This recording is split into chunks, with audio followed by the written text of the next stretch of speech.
Alright, what is going on, everyone? Welcome back to the Each Adventure channel. My name is Josh, and today we are out riding, what highway is this? I'm not sure if this is the Angeles Crest Highway, but yeah, as you can see, we're on the road.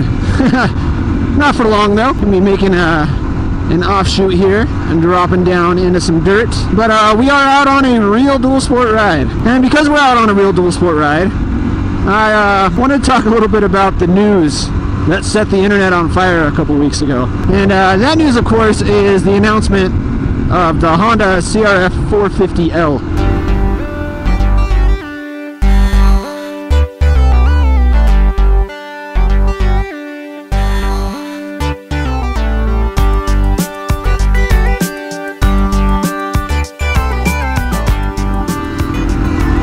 Now, depending on which camp you fall into, you were either extremely excited about the announcement or extremely disappointed. And I'm not going to go into, you know, a bunch of specs and all that stuff, because A, you can find that information almost anywhere. B, a bunch of people have already done videos on this, so I feel like I'd just be beating a dead horse when talking about it. So what everyone has been hoping for, and everybody's been wanting, and everybody's been, you know, clamoring after for the longest time now, this is it, right? Yep, this is it, is a street legal 450 from one of the Japanese manufacturers. Now, you could argue that the DRZ is that bike, but a lot of people want kind of a modern, something more modern, something lighter, something that competes in that enduro space, right? You know, depending on where you live, you know, you might have the option to plate an existing 450X, but they're still carbureted. I believe they're still 5-speed. So, you know, it's not the bike that everybody's been looking for. The bike that everybody's been wanting is like a street legal 400, 450 with 6 gears,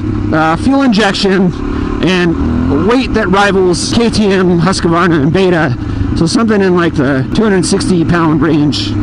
So then, to everybody's surprise, I mean, I don't think anybody other than like industry people knew that this bike was coming. You gotta hand it to Honda for really kind of keeping their lid tight on this announcement. I mean, you think about other bikes that we've been hearing about for a long time, like like the Tenere 700 or the KTM 390 Adventure, things that have just been in the works and rumored for years and years and years and years and years. You know, the fact that Honda was able to hide this from everybody is pretty impressive.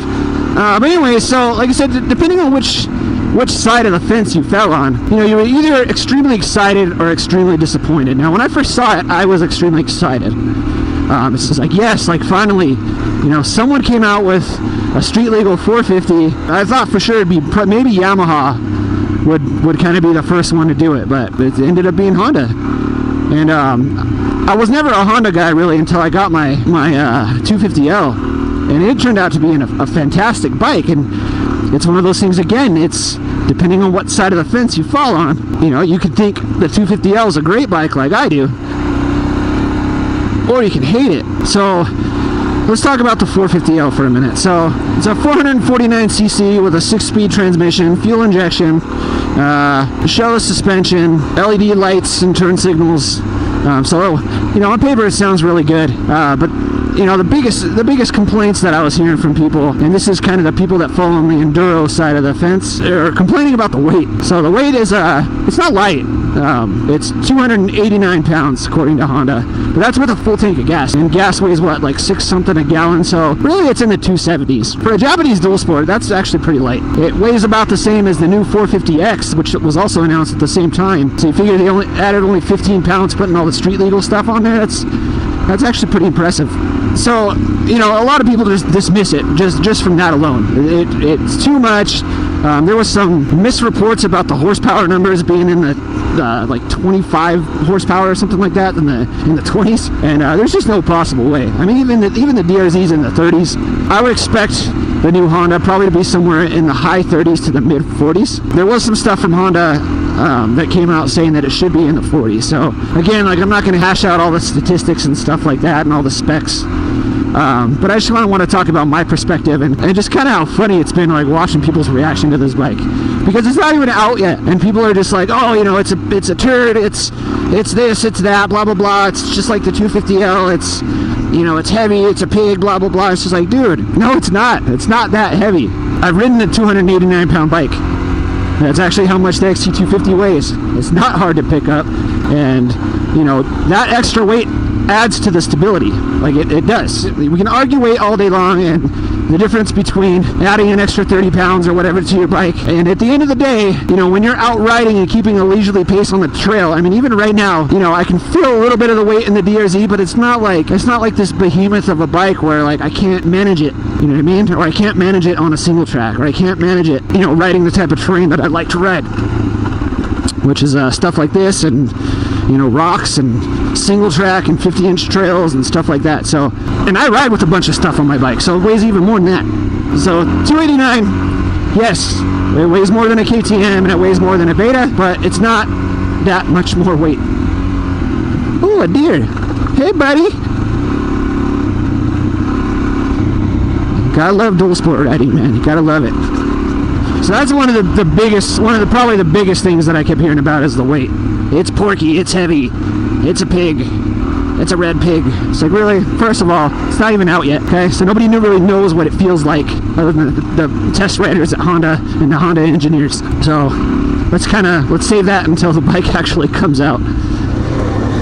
So the other kind of big disappointment, I guess you could say, that fell on the more a dual sport adventure rider crowd was the maintenance intervals. The published maintenance intervals from Honda are every 600 miles for oil changes, and I think every 1,000 for valve inspection. That's not so great. That's, you know, it's slightly better than like a KTM if you convert, you know, the hours to miles depending on how you ride. Slightly less than Beta, again, depending on how you do your conversions. I got stuck in that canyon one time. No bueno. On the Honda. Out to the desert. Oh, this is cool. So yeah, at 600 miles, it's not a bike that I could seriously consider for the way that I ride. I'm sure it's going to be fantastic. I'm sure it's going to be a great bike. But I ride my bike on stuff like this. I ride my bike to work. I ride it on the street. I ride this thing pretty much everywhere. The bike that it replaced, which is the CRF450L, same thing with that bike. And the reason I like the CRF so much is because the maintenance intervals were practically non-existent. I had about 6,000 miles on it when I sold it. Per Honda's recommendations for that bike, if I had stuck to them, that would only mean I would have needed to change the oil once. And no valve inspection, nothing. That is the advantage of the 250L because of its street-oriented engine. With the 450L, it's definitely an off-road performance-oriented engine. And that's what people have been wanting. You know, you can't really have both. The DRZ is kind of this special little unicorn of a bike because, you know, it's got a pretty performant engine in it, and it's got some pretty nice long maintenance intervals as well. The DRZ is just too heavy for a lot of people. It's too old for a lot of people. A lot of people don't want to fiddle around with carbs anymore. A lot of people want more than 5 gears in their transmission. But you know, people just wanted something new from the Japanese manufacturers, and I think the Honda's going to sell really, really well. You know, I don't think it's going to, initially anyways, I don't think it's going to draw any crowds from, you know, people that have already made the switch to KTM and Beta and Husqvarna.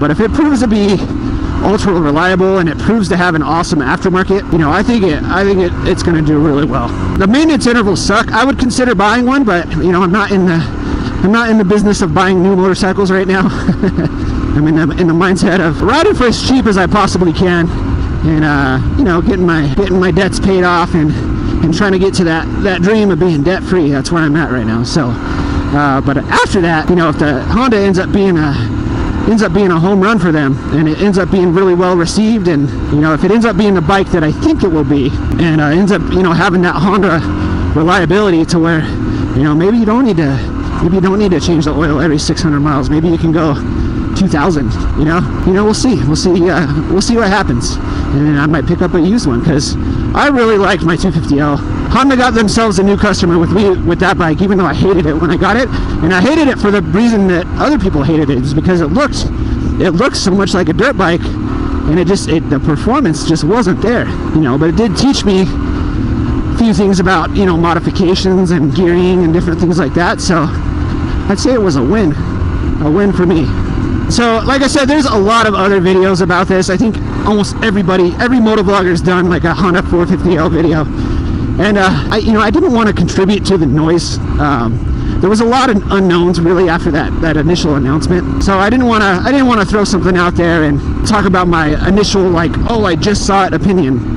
I wanted to give a little bit more informed opinion and kind of just see what people were saying about it and then talk about that rather than, you know, just focusing on the specs and stuff alone. Oh, it's getting hot out here though. Maybe coming down into the desert wasn't the best idea. Oh well. So I have a straight shot that way to get back home. Out in the desert. So yeah, so I really like it. I think it's